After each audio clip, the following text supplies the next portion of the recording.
আজ আমরা জানব বাংলাদেশের অন্যতম ঐতিহাসিক রেল জংশন পার্বতীপুর রেলওয়ে জংশনের। পার্বতীপুর রেল স্টেশন প্রতিষ্ঠিত হয় 1876 সালে ব্রিটিশ আমলে। পরে 1878 সালে এটি একটি গুরুত্বপূর্ণ রেল জংশনে পরিণত হয়।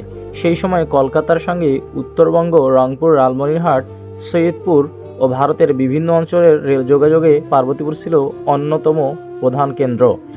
1912 সালে হার্ডিঞ্জ ব্রিজ চালু হওয়ার পর পার্বতীপুরের গুরুত্ব আরও বেড়ে যায়।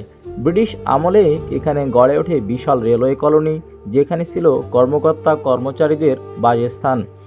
1947 সালের দেশভাগের পর 1971 সালে মুক্তিযুদ্ধের নানা পরিবর্তনের পরও পার্বতীপুর তার গুরুত্ব ধরে রাখে। প্রতিদিন হাজার হাজার মানুষ এই রেল স্টেশন দিয়ে যাতায়াত করে। পার্বতীপুর শুধু একটি রেল স্টেশন নয়, এটি বাংলাদেশের রেল ইতিহাসের এক জীবন্ত অধ্যায়।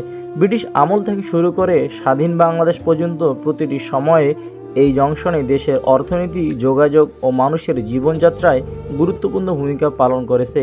হয়তো কোনো একদিন আপনি যখন পার্বতীপুর স্টেশনে দাঁড়িয়ে একটি ট্রেন হুইসেল শুনবেন, তখন মনে হবে এটি শুধু একটি ট্রেনের শব্দ নয়, এটি 150 বছরের ইতিহাসের প্রতিধ্বনি। ভিডিওটি ভালো লাগলে অবশ্যই লাইক, কমেন্ট, শেয়ার দিয়ে পাশে থাকবেন। পার্বতীপুর শুধু একটি রেল স্টেশন নয়, পার্বতীপুর হচ্ছে আমাদের প্রাণের শহর। পার্বতীপুরের মানুষের প্রতিটি ভালোবাসার কোনায় কোনায় জড়িয়ে আছে এই পার্বতীপুর জংশন।